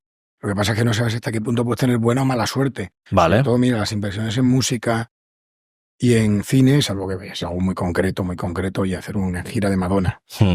Pues ficha segura, ¿no? Claro. Pero son de alto riesgo. Puedes ganar mucho o perderlo todo, o casi todo. No hay un punto medio. Es raro que salgan a punto medio. Okay. Y tú asumes el riesgo. Inviertes un excedente de tesorería, no algo que necesites de circulante para tu compañía. Claro, pero cuando haces una inversión, entiendo que en tu caso te asesorarás con un equipo o algo por el estilo. Tenía un socio que es un gran amigo que se dedica a la industria y invertí con él. Vale. Ok. Y ahora, ¿y por qué has decidido parar de invertir ahora? ¿Porque no encuentras un proyecto que te llame especialmente la atención? Pues una cuestión personal. Algunas fueron bien, otras no fueron tan bien, pero aparte, sobre todo, mi sector me roba mucho tiempo ahora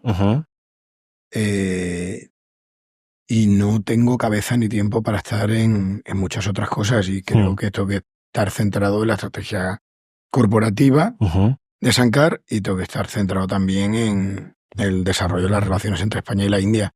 Y al final uno no puede estar en todos lados y tiene que elegir dónde se queda. ¿Hay posibilidades de que Sankar salga a bolsa en los próximos años? ¿Lo has pensado? Bueno, Sankar ya estuvo en bolsa a través de Quabit, ¿no? Con la posición de control que tenía en Quabit. Estuvimos a punto de salir a bolsa hace 3 años mediante una operación de fusión con otra compañía cotizada. Y ahora mismo no está dentro de mi intención sacar la compañía a bolsa. No me parece el momento. Ahora mismo estamos en un plan de crecimiento donde estamos eliminando toda la deuda corporativa y dando entrada en el accionariado a otros accionistas, pero no valoramos en ningún momento ahora mismo una salida a bolsa, sino la entrada de un capital privado y con el tiempo ya decidiremos los nuevos accionistas qué hacemos, ¿no? Ok. Pero entonces mi duda aquí es, primero, quiero entender muy bien, porque el mundo de la bolsa para mí me parece un poco complejo. ¿Qué tiene que pasar para que una empresa entre a bolsa? Es decir, entiendo que te hacen, se me olvida la expresión en inglés, que era como que te hacen como una especie de auditoría para ver que todo está bien y demás, y luego se ponen las acciones de tu empresa a disposición de todo el público. ¿O funciona así? Tú pones parte de tu compañía a disposición del público. Parte, ok. Vale. Parte de tu compañía, ese dinero entra y capitaliza la compañía para seguir creciendo en proyectos. Puedes hacer una emisión de bonos donde garantizas una rentabilidad que puede ser convertible en acciones en futuro. Pero aquí esa entrada de capital es variable, porque si depende de que la gente compre o deje de comprar. Bueno, normalmente cuando tú haces una OPV, una salida a bolsa, sueles tener algunos inversores en clase. Vale. Sabes que te van a suscribir. Vale. Parte de free float, ¿no? Vale. Ok. Claro, a mí me daba mucho. Siempre está guay decir que una empresa está en bolsa, pero el trasfondo muchas veces se desconoce. Yo no creo que sea el momento de sacar ninguna compañía inmobiliaria a bolsa ahora mismo. Incluso con los máximos históricos que hay ahora mismo en la bolsa, ¿no? Si tú te fijas en el valor de cotización de la mayoría de las compañías inmobiliarias, no se corresponden con su balance. Están penalizadas. ¿Y eso por qué? Bueno, porque el mercado no ve el potencial, porque el mercado ve el crecimiento, tiene un crecimiento muy orgánico, muy estable. Hay compañías que pegan golpes mucho más altos, picos más altos, y es lo que va buscando muchas veces el inversor. Entonces, para mí, este no es el momento y no sé lo que pueda pasar en un futuro, pero ahora mismo no lo tengo en mi pipeline. Vale. Igual que si lo tuve hace 2 años, lo negocié y estuvimos a punto, es decir, no cerramos la operación por nada.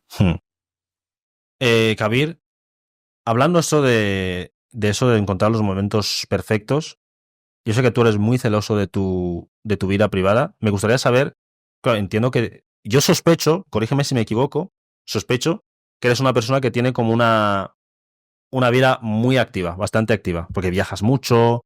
Me imagino que te habrás hecho cosas como tirarte en paracaídas y cosas por el estilo. ¿No? Tirarme en paracaídas lo tengo pendiente porque además tengo un primo que salta cada 2x3. Sí. Y la verdad no lo he conseguido por motivos de agenda. Vale. Sí he saltado en parapente. Vale. ¿Nadar con tiburones? Nadar con tiburones, he nadado con tiburones. Bueno, lo sospechaba, es que lo sospechaba. He nadado con tiburones, he nadado buscando ballenas en el Pacífico. Sí. He hecho snorkeling, que no buceo, en el gran arrecife de coral de Australia. He visitado las 7 maravillas del mundo, por suerte. Has hecho un poquito de todo. Claro, yo digo, lo sospecho, claro. Que siempre, eso lo dijo Cillian Murphy, que es el actor de Peaky Blinders y tal, que decía que no tengo redes sociales ni nada y la gente piensa que mi vida es aburrida, pero tengo una vida muy intensa, ¿no? Y siempre cuando veo un perfil así tan discreto como el tuyo, digo, este señor tiene que estar tirándose en paracaídas todo el día de tal, más allá de los negocios, ¿no? Mi pregunta aquí era, cuando van pasando los años, tú vas saltando etapas en tu vida, empresario, te planteas montar una pareja o formar una familia, etcétera, etcétera. Próximos pasos de Kabir. A nivel, luego iremos al campo empresarial, pero a nivel personal, ¿algún proyecto que te entusiasme ahora mismo, que puedas compartir? ¿De qué tipo? Vamos a ver, de tipo, yo qué sé, a nivel de relación, de amistad. Quiero centrarme sobre todo, voy a verlo al plano un poco más metafísico, permíteme que lo haga así. Digamos que al final nosotros somos el resultado de las decisiones que vamos tomando. El Kabir de 18 años es el mismo que el Kabir de ahora. Entonces, ¿cuál es el objetivo que tú tienes quiero convertirme en este tipo de persona que ejecute las cosas así, que haga las cosas de esta forma? A nivel más metafísico, filosófico, ¿cuál es el próximo Kabir que te gustaría ser? Creo que es una pregunta muy, muy difícil de contestar, ¿no? Yo creo que he dado muchas vueltas en la vida, he viajado mucho, he tenido la suerte de participar de todo tipo de eventos, fiestas, congresos, viajes, y yo creo que en este momento de mi vida, busco una vida más tranquila, más introspectiva, más familiar. Creo que es el momento de mi vida en el que quiero estar tranquilo creciendo con mi pareja y no estando por ahí aquí de sarao en sarao. Vale. Estoy en un momento donde tengo las cosas muy, muy, muy claras y yo no quiero. Tengo muy claro lo que quiero. Lo que quiero es eso, estar en casa, tener una vida familiar. ¿Crees que es más importante tener claro lo que quieres o tener claro lo que no quieres? Para que te vaya bien en la vida. Ambas cosas. O sea, he conocido gente que sabe lo que no quiere, pero no tiene ni puñetera idea de lo que quiere. Y he conocido gente que sabe lo que quiere, pero como no sabía lo que no quería, claro, por tener metida la pata, yo tengo la suerte, a pesar de 43 años he vivido mucho, y tengo la suerte de tener muy claro lo que no quiero en mi vida y muy, muy claro lo que quiero en mi vida. Qué bueno. ¿Y cómo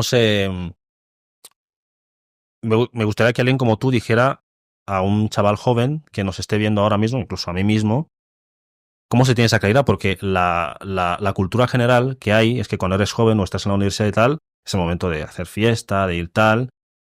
Y a mí me suena paradójico, porque cuando estás en una época muy joven, es donde estás en pleno uso de todas tus facultades físicas y mentales. Estás en tu prime, como se dice ahora, ¿no? Y es el momento en el que, si tomas mejores decisiones, creo yo, esas decisiones el efecto ya se puede multiplicar muchísimo más. No sé qué opinas al respecto. Sé feliz. Ok. Sé feliz. ¿De qué sirve vivir obsesionado con tu futuro si no vives? Eso no es vivir. De ahí yo encuentro que en la vida hay un equilibrio en todo. Yo he conocido o he tenido amigos opositores que se han perdido su juventud encerrados. Y he tenido amigos opositores que han salido. Y han ido de copas, y han ido a conciertos, y han ido al fútbol, y hoy han sido más felices. Pues ante todo, oye, sé feliz, con perdón, y suena feo, pero claro. ¿Qué más da si tardas 3 en vez de 2 años, y 6 en vez de 5? Pero has vivido por el camino. O sea, yo digo, mi mayor suerte no es lo que he logrado, es que lo he logrado viviendo. Yo tengo algunos amigos que me dicen, si tú escribieses un libro. Es verdad.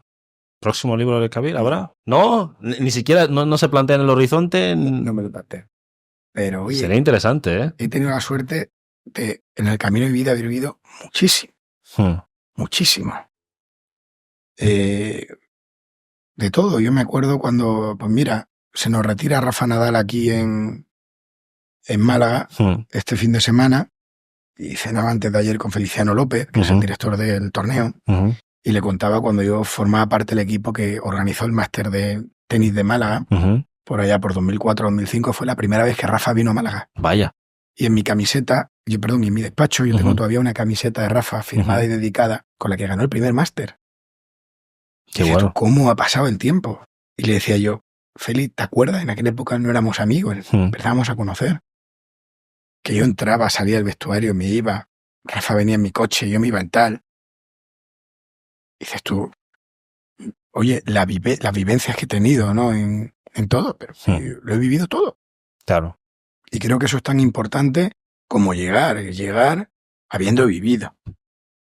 No llegar enfurruñado, fundamental. Disfrutar del camino, ¿no? Yo creo que la vida es un equilibrio. Sí.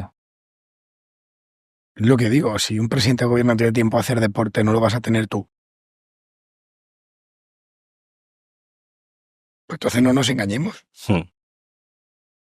Estoy de acuerdo. Y ha sido como bastante revelador para mí. Yo tenía más la filosofía de que hay un momento para todo y que hay un momento en el que hay que trabajar. Es decir, vale, ahora estoy fuerte, estoy en pleno uso de mis facultades, voy a picar piedra, voy a generarme una serie de palancas de recursos que me permitan apalancarme sobre ellos en el futuro. Es decir, pongo un ejemplo absurdo y exagerado para que nos entendamos. Retirarme a los 30. Es decir, a los 30 puedo decir, ya no necesito trabajar como para que tanto yo como mi familia, por lo menos, la parte económica esté cubierta. Yo tenía más esa mentalidad de decir, pero lo que tú dices me hace más sentido. Yo dije que me retiraría a los 40. Y tengo más ganas que nunca. La vida va cambiando. Y recuerdo que siendo muy pequeño decía que en 2022 o 23, no me acuerdo qué año decía, me iba a dedicar a la política. Y no me dediqué a la política nunca. Con lo cual, ¿Te lo planteas? Ahora mismo no. Bueno, creo que asumir la presidencia de la Cámara de Comercio es en cierto modo, claro, de alguna forma, dedicarte a una parte de la política, claro. Pero más allá de eso, ahora mismo no me lo planteo. Y hablando de la Cámara de Comercio, antes de terminar, vale, se ha hecho la visita esa del presidente Sánchez a la India, se vio esa representación de empresarios de compañías españolas allí, pero ¿se concretó algo? ¿Se concretó algún acuerdo, un proyecto, facto, o sea, concreto que se va a materializar en los próximos años? Bueno, la inauguración de la planta de Airbus, la colaboración entre España y la India en la fabricación de aviones B295. Luego, por otro lado, el presidente también visitó las instalaciones de Tata, de TDC, Tata Centers, con la intención de empezar a fomentar la relación entre la India y España en materia de IT. Ok. O sea, que algunos datos de España se procesen ahí, ¿puede ser? Okay. Bueno, o que haya interrelación en las compañías, y también hubo una serie de reuniones a muy alto nivel para fomentar el intercambio, para fomentar el intercambio en materia ferroviaria. Yo tengo una duda cuando se hace ese tipo de reuniones.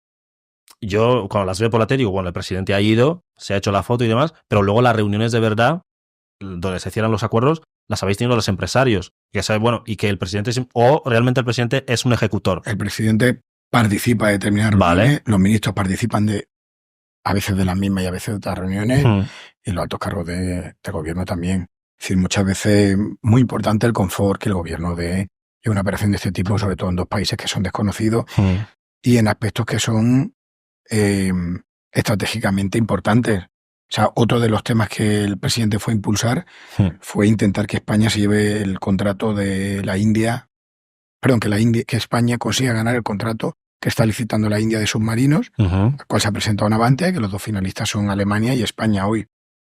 Y Scholz estuvo un par de días antes, fue a fortalecer ese vínculo, pero es muy importante la confianza que el Ejecutivo dé en un proyecto tan grande. Hablamos de un proyecto de miles de millones. Claro. Entonces es fundamental, y hay veces también que influye mucho el marco legislativo, y el empresario o el Estado o el gobierno tiene que ver que el Ejecutivo está dispuesto a colaborar en una mejora de un marco legislativo entre ambos países, o dar confort.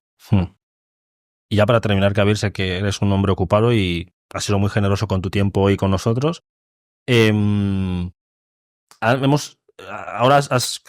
creo que no sé si dejarlo aquí o lo voy a estropear con lo que voy a decir a continuación. Has dejado como bastantes consejos empresariales, hemos hablado un poco de todo, y la línea final que has trazado sobre ser feliz y demás me ha parecido muy, muy bonita y muy perfecta de dejarlo ahí. Pero voy a permíteme que te pida un consejo más.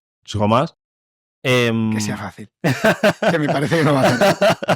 Va a ser fácil, lo prometo.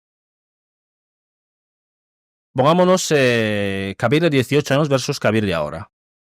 ¿Vale? Esta es una pregunta típica que siempre se hace, pero me gustaría oírlo de ti. ¿Qué le dirías al Kabir de 18? Con la experiencia que tienes ahora. Que delegue, ¿Ok? que confíe en la gente, que no se puede hacer todo solo. Templanza, paciencia. No sé qué más decirte, pero la lista puede ser interminable, ¿no? Jugar con ventaja.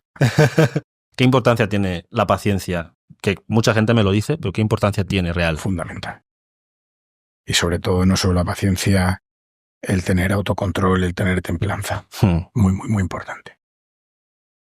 Pues yo creo que ya esto ya no se puede mejorar. Aquí lo dejamos. Kabir Subhuani, muchas gracias por habernos acompañado hoy en The Nervous. Ha sido un placer. Gracias a ti, Isfe. Nos ha encantado tenerte aquí. Yo creo que se ha visto sabiduría empresarial, sabiduría de gestión, sabiduría de la vida, y has demostrado lo que eres, un perfil, una persona muy transversal con la que se puede hablar de todo, que eso siempre se agradece, y esperamos que esto sea el inicio de más visitas. Ya veremos. Bueno, simplemente recordaros, amigos y amigas, que hoy este ha sido un nuevo capítulo de Nervous. En la técnica y en la producción hemos contado con Javier Jiménez. Yo soy vuestro amigo y vecino Expabomo. Hoy nos ha acompañado el presidente y CEO del grupo Sankar y también presidente de la Cámara de Comercio de la India en España, Kabir C. Subhuani. Y como le he dicho antes, ha sido un enorme placer y gracias por habernos dedicado tu tiempo. Gracias a ti también, Expe, gracias a ti, Javier, por todo. Y bueno, que sigáis teniendo suerte y trayendo gente aquí y colaborando con la comunidad de esta forma. Pues eso esperamos. Muchas gracias. Aquí lo dejamos, amigos, y nos vemos en el próximo capítulo. Chao, chao. Bye.